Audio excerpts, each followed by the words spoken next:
Welcome to Infidelity Diaries. Explore the secrets and stories of infidelity with us. It all starts with something small, a fleeting glance, a barely noticeable touch, an accidental conversation.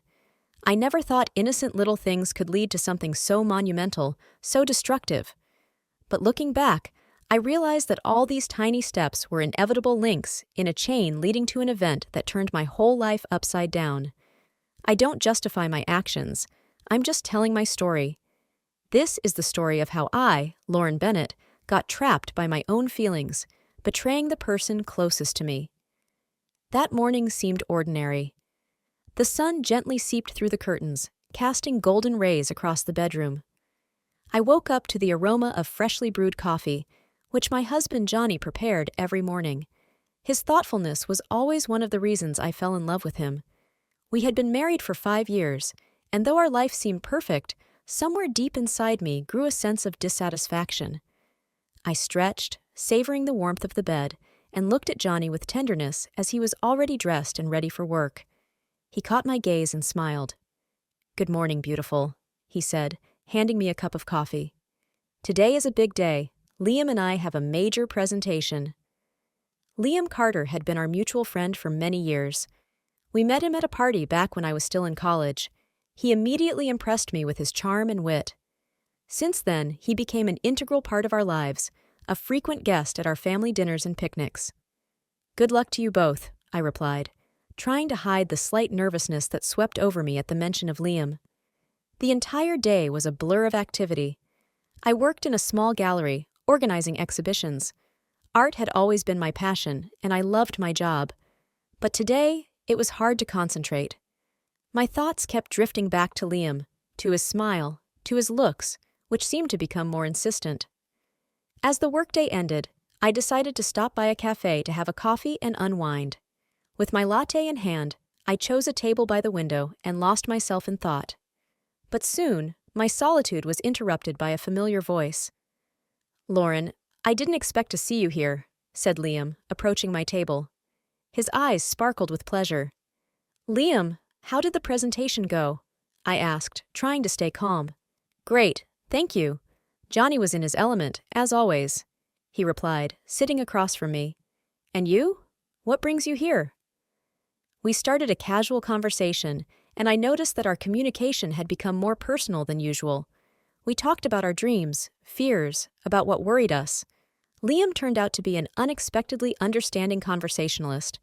At some point, he took my hand and, looking into my eyes, said, "Lauren, you know you can always count on me, right?" Those words, that touch, everything stirred something inside me. My heart beat faster, and I realized that there was an invisible connection between us that I could no longer ignore. We both felt this tension, this magnetism drawing us to each other. Soon, our conversation turned to more personal topics. Liam spoke about his struggles, about how lonely he sometimes felt. I listened to him, understanding that we were both searching for something more than just friendship. When he leaned in closer and found my hand with his, I felt the world around us disappear, leaving only the two of us. "Lauren, I've been wanting to tell you," he began, but his words were interrupted by the ringing of my phone. It was Johnny. "Sorry, I need to take this," I said, feeling myself return to reality. "Hello, Johnny? Yes, I'm at the cafe, heading home soon." Hanging up, I looked at Liam, who seemed slightly disappointed. "I have to go," I said quietly. "But maybe we can meet again?" He nodded, and we both stood up, feeling that something had changed between us. I returned home to my loving husband, but thoughts of Liam wouldn't leave me. This was just the first step towards what was to come, and I knew that something greater than just friendship lay ahead of us. The night was restless. I tossed and turned in bed, unable to sleep, thoughts of Liam filling my mind. Johnny slept next to me, his breathing calm and steady. I wanted to scream from the guilt, but at the same time, my heart raced with anticipation. The thought of what could be between Liam and me wouldn't let go. The next day, I tried to distract myself by throwing myself into work. I prepared for the upcoming exhibition, discussed details with artists, but my thoughts kept drifting back to Liam. It was as if his presence was pulling me towards him, even when he wasn't there. By noon, I received a message from Liam. "I want to see you today. I have something for you. Can we meet at our cafe?" My heart raced. I knew I should refuse, but I couldn't. I replied with a simple yes and felt a wave of anticipation wash over me. The rest of the day dragged on unbearably slowly. Finally, the workday ended, and I hurried to the cafe. Liam was already waiting for me at a table by the window. When I entered, he stood and smiled, his eyes shining with joy. We exchanged casual greetings, but the tension between us was palpable. "Lauren, I'm glad you came," he said as we sat down. "I wanted to give you something." He pulled a small box from his bag and handed it to me. I opened it to find a beautiful silver bracelet with a tiny heart. "Liam, it's beautiful, but—" I began, but he interrupted me. "Just accept it as a token of our friendship," he said, looking into my eyes. "I know it's wrong, but I can't keep silent any longer. Lauren, you mean more to me than just a friend?" Tears welled up in my eyes. Liam's words shook me. I didn't know what to say, but his confession stirred a storm of emotions.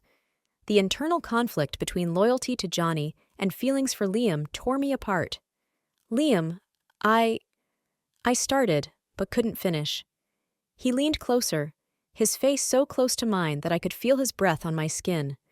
Our eyes met, and in that moment, the world around us disappeared. He slowly moved closer and touched his lips to mine. The kiss was tender and passionate at the same time. I felt all my doubts and fears dissolve, giving way to desire. Thoughts of Johnny vanished, leaving only our feelings and the passion that filled the space between us. Liam pulled back, his eyes shining. "Lauren, I can't hide my feelings any longer," he whispered. "I want to be with you." I didn't know what to say. Our kiss awakened something in me that I had long been afraid to admit even to myself. I stood, feeling my legs shake. "I need to think," I whispered, trying to hold back tears. "This is too complicated." Liam stood, his face clouded with concern. "Please, don't leave," he said, taking my hand. "We can figure this out together." I looked at him, feeling the conflicting emotions battle inside me. Liam was right. We needed to discuss this, but not now. I pulled my hand away and headed for the exit. As I stepped outside, the cool air enveloped me, bringing temporary relief. I returned home, where Johnny was waiting for me. He greeted me with a smile, but I couldn't look him in the eye. We spent the evening as usual, talking and laughing, but inside, I was torn by guilt and confusion. Lying in bed, I again couldn't sleep. Thoughts of Liam wouldn't let go. I knew I was on the brink of something big and dangerous. The next day, I decided to meet with him and try to find answers to my questions. The thoughts of what lay ahead wouldn't leave me. The next morning, I woke up with a heavy heart and a sharp sense of guilt. Johnny was making breakfast as usual, and his kindness seemed even more painful to me. He noticed my unease and asked if everything was all right, to which I just forced a smile and nodded. Inside, I was torn by conflicting emotions. I loved Johnny, but at the same time, I was drawn to Liam. The day at work dragged on slowly, each hour feeling like an eternity. Thoughts of Liam wouldn't leave me, and during lunch, I received a message from him. "We need to talk. Can we meet in the park after work?" I knew this meeting was inevitable. We needed to figure out what to do next, and as scared as I was, I couldn't avoid this conversation. In the evening, I headed to the park where Liam and I had agreed to meet. Summer was in full swing, the air was warm, and the sounds of laughter and joy from people relaxing around us filled the atmosphere. Liam was waiting for me on a bench under a large oak tree. He looked tense, and I felt that our conversation wouldn't be easy. I approached him and sat down beside him, trying to stay calm. "Thank you for coming, Lauren," he began, looking at me with genuine concern in his eyes. "I know this is difficult for you right now, but we need to discuss this." I nodded, feeling a tight knot inside me. "Liam, I can't go on living like this either," I said, looking into his eyes. "But I don't know what to do. Johnny doesn't deserve this." He took my hand, his touch warm and reassuring. "Lauren, I'm not asking you to leave Johnny," he said gently. "I just want you to know that I'll always be here for you, no matter what decision you make." I love you, and that feeling won't go away." Tears welled up in my eyes. His words touched me deeply. I felt that he was sincere, but at the same time, I knew this path could lead to the destruction of everything Johnny and I had built. "I can't do this to Johnny," I whispered, feeling the internal struggle tearing me apart. "But I also can't ignore my feelings for you any longer." Liam leaned closer, his face so close that I could feel his breath. He gently caressed my cheek and whispered, "Lauren, maybe we should give this feeling a chance? Not rush, but just be together and see where it leads?" His proposal was both tempting and frightening. I didn't know if I could walk this fine line without destroying everything around me, but his words were so convincing that I couldn't resist. "Okay," I whispered, feeling fear mixed with excitement. "But let's be careful. No one must find out about this." Liam nodded, and we kissed. This kiss was even more passionate and fiery than the last one. I felt all my doubts and fears melt away, giving way to desire and passion. We kissed under the tree canopies, forgetting about everything else in the world. After that evening, we began meeting secretly. Each meeting was filled with passion and tenderness. We spent time together, savoring every moment. Liam was caring and attentive, and I felt I had found a kindred spirit in him. We met in cafes, walked in the park, and sometimes just sat in his car, talking and kissing. But each time I returned home to Johnny, a wave of guilt washed over me. I saw his care and love, making my betrayal even more painful. I didn't know how long I could live in this double life, torn between two men. One evening, after an especially passionate meeting with Liam, I returned home to find Johnny preparing dinner. He greeted me with a smile and said, "Lauren, I want to spend the weekend out of town with you. We haven't been together for a while, and I think we need this." I felt a tightness inside. This was a perfect chance to mend our relationship, but at the same time, I knew I couldn't leave Liam behind. "Of course, darling," I replied, trying to hide my anxiety. "That's a wonderful idea." We started planning the trip, and I felt the tension inside me growing. I realized that this weekend could be decisive. We were about to spend time alone together, and it could either strengthen our marriage or completely destroy it. But for now, I didn't know which path to choose, only hoping I could find the answers to my questions. Our little journey began on Friday evening. Johnny had booked a cozy cottage by a lake, away from the city's hustle and bustle. The drive took several hours, and the whole time, I tried to push thoughts of Liam out of my mind. But each new mile only increased my anxiety. Johnny was in a good mood, telling stories about his work and plans for the future, while I tried to engage in the conversation, though mentally I was far away. The cottage turned out to be delightful, small but cozy, with a view of a serene lake. Surrounding it were dense forests, and the whole atmosphere was conducive to peace and relaxation. Johnny lit a fire in the fireplace, and we spent the evening sitting by the fire, talking and laughing. At some point, I realized how much I had missed these moments with him. We were happy, and I felt that our love was still alive. The next morning, we went for a walk in the forest. Sunbeams pierced through the foliage, creating a mesmerizing play of light and shadows. We walked hand in hand, talking about everything under the sun. Johnny shared his dreams and hopes with me, and I felt a closeness between us that had long seemed lost. After the walk, we returned to the cottage and decided to spend the rest of the day at the lake.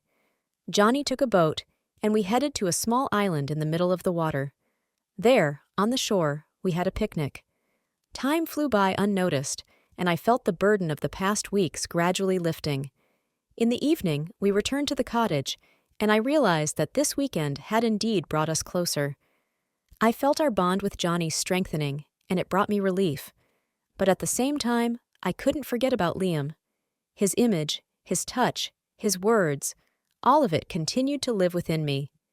When Johnny went to take a shower, I took my phone and texted Liam, "I need time. This weekend is important for Johnny and me. I can't destroy everything now." The response came almost immediately. "I understand. I'll wait as long as it takes. I love you." Tears welled up in my eyes. I felt I was at a crossroads, and any decision would be painful.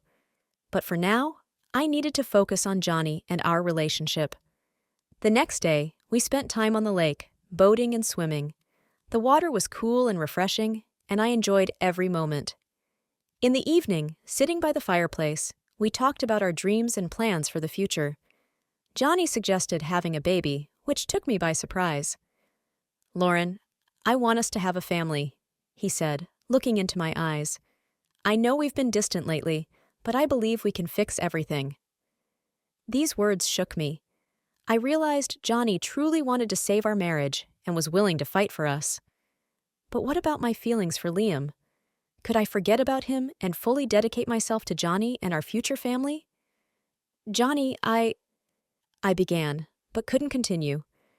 Tears streamed down my cheeks, and I felt him embrace me, holding me close. "Everything will be all right, Lauren," he whispered. "I love you and will do everything to make you happy." We spent the night in each other's arms, and I felt our bond growing stronger. But inside, I still felt uncertainty. This weekend had brought us closer, but I knew the decision on what to do next was yet to be made. When we returned home, I plunged back into the daily routine. Johnny seemed happy and hopeful, but I knew tough decisions lay ahead. Liam continued to text me, but I tried to keep my distance, understanding that my feelings for him could destroy everything Johnny and I had built. I felt trapped and didn't know how to escape this vicious cycle. Each day brought new doubts and questions I couldn't answer. I knew a crucial choice awaited me that would change my entire life. Returning home after the lake weekend felt like a plunge back into reality. Johnny continued to be attentive and loving, and our conversations about the future and starting a family became more frequent. I tried to fully immerse myself in these moments, but the shadow of Liam still lingered over me. I knew I couldn't live in this duality for long, and each day I felt my inner conflict growing stronger. One evening after dinner, Johnny suggested we go for a walk.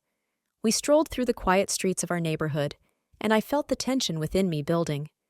Johnny took my hand and said, "Lauren, I want you to know that I cherish every moment we spend together. This weekend was important to me, and I hope we can move forward and build our future." I nodded, but I couldn't hide the anxiety in my eyes. Johnny stopped and looked at me closely. "You're hiding something from me," he said, his voice quiet but firm. "Please, tell me the truth. What's going on?" My heart began to race. I knew I couldn't hide the truth any longer. Taking a deep breath, I decided it was time to tell him everything. "Johnny, I need to tell you something," I began, feeling a knot tightening inside me. "For the past few months, I've been feeling lost. Liam and I have had meetings that went beyond friendship. I can't live with this and hide the truth from you anymore." His face paled, and he took a step back as if my words had physically hurt him. "Liam? Our friend Liam?" he asked, his voice filled with pain and disbelief. "How could you?" Tears streamed down my cheeks. I knew I had caused him immense pain, and the realization was unbearable. "Johnny, I'm so sorry," I said, my throat tightening with emotion. I'm not trying to justify my actions, but I felt lost and lonely. Liam was there when I needed support. He stood there, looking at me, and his eyes filled with tears. "I've always been there, Lauren," he whispered. "I've always supported you, loved you. How could you betray me like this?" I couldn't find the words to explain everything that was happening inside me. All this chaos, all these conflicting feelings, it all seemed insignificant compared to the pain I had caused Johnny. "I understand if you want to leave," I said, feeling my insides twist with dread. "I don't want you to suffer because of me." Johnny stood in silence, his face a mix of pain and disappointment. Finally, he sighed and said, "I need time to think about everything. I love you, Lauren, but I don't know if I can forgive you." Those words struck me like lightning. I knew I had destroyed our life, and I wasn't sure if I could ever fix it. Returning home, we spent the night in silence. Johnny went to sleep in the living room, leaving me alone in our bedroom. I lay in the dark, feeling the weight of guilt and loss tear me apart. I realized I had made a terrible mistake and didn't know if I would ever find a path to forgiveness. The next day I went to work, but thoughts of Liam and Johnny haunted me. I wrote a message to Liam. I told Johnny everything. We need to end this. I'm sorry. His reply came quickly. I understand. I'll miss you, Lauren. Take care. I knew I had severed the connection with Liam, but it brought me no relief. I felt a growing emptiness inside. At home, Johnny was still distant, and our communication became formal and cold. We lived like roommates, not husband and wife. Several weeks passed, and I felt us drifting further apart. One evening, Johnny approached me and said, Lauren, I can't live like this anymore. I love you, but the pain is too great. I think we need some time apart to understand what we want from this life. Those words broke my heart. I understood he was right, and that we couldn't continue living in this state. We decided to separate for a while to give each other space and time to reflect. Packing my things, I moved to a small apartment nearby. Life without Johnny was hard, but I knew it was a necessary step. I decided to focus on myself and my feelings, hoping it would help me find answers to the questions that had been tormenting me all this time. A few months passed, and I began to gradually rebuild my life. I realized I needed to learn to forgive myself to move forward, but I also knew that difficult decisions lay ahead and that our story with Johnny was not yet over. A few months passed, and life without Johnny wasn't as unbearable as I had feared. I started spending more time with friends, returned to my hobbies, and even signed up for art classes I'd long dreamed of. Each day brought new challenges, but I learned to embrace them and find joy in the small things. Still, Johnny was always on my mind. I missed him, our shared moments, his smile and warmth. One evening, as I was returning home from an art class, Johnny called me. His voice was quiet and serious, and I felt my heart race. Lauren, I need to talk to you, he said. Can we meet? I agreed and set up a meeting at our favorite cafe. The next day I was on edge, not knowing what to expect from this conversation. When I entered the cafe, Johnny was already waiting for me at a table. He looked tired, but there was determination in his eyes. Lauren, he began when I sat down opposite him. These past months have been very hard for me. I've thought a lot about us, about what happened, and about our future. I stayed silent, giving him a chance to speak. I realized I can't just erase you from my life, he continued. I still love you, and that love hasn't gone away. But I also realized that we need to work on our relationship to move forward. Tears welled up in my eyes. His words touched me deeply. Johnny, I also realize that I can't live without you, I said, barely holding back my tears. I'm sorry for everything I've done. I know it's not an excuse, but I'm willing to do anything to rebuild our connection. He took my hand, and I felt the warmth of his touch. I want to try too, he said. But we have a lot of work ahead of us. We need to learn to trust each other again and be honest. I nodded, agreeing with every word. We started dating again, slowly rebuilding our bond. It wasn't easy. Our meetings were filled with both joy and pain. We talked about the past, about what hurt us, and how we could make our future better. We attended couples therapy together to understand our feelings and learn how to handle conflicts. One of the most challenging tasks was rebuilding trust. I knew I had to be completely honest with Johnny, and he shared his worries and doubts with me too. We learned to listen to each other and accept each other's feelings, even if it was painful. Several months passed, and I began to notice our connection growing stronger. We laughed together again, shared our dreams and plans for the future. One evening, while sitting on our favorite beach watching the sunset, Johnny turned to me and said, Lauren, I want us to start over. Let's forget the past and create a new future together. Those words were a true gift to me. I realized that despite all the difficulties, we had found a path to healing and forgiveness. We returned home, and I felt that we were genuinely ready to start anew. Our life wasn't perfect, but now we had more understanding and love. We began planning for the future, including the family we dreamed of. On a sunny day, Johnny suggested we go to the same lake where we once spent time together. We rented the same cottage and spent the weekend enjoying each other and nature. These days became a symbol of a new beginning for us. We left the past behind and started building a new life together. In the evening, sitting by the fireplace, Johnny hugged me and said, Lauren, I want you to know that I'll always be here. We've been through a lot, but I believe our love has only grown stronger. I smiled, feeling tears of joy running down my cheeks. I knew there would be new challenges ahead, but I also knew we could face them together. Our story didn't end. It had just begun anew. We learned to forgive, love, and appreciate each other, and that became the foundation of our new happiness.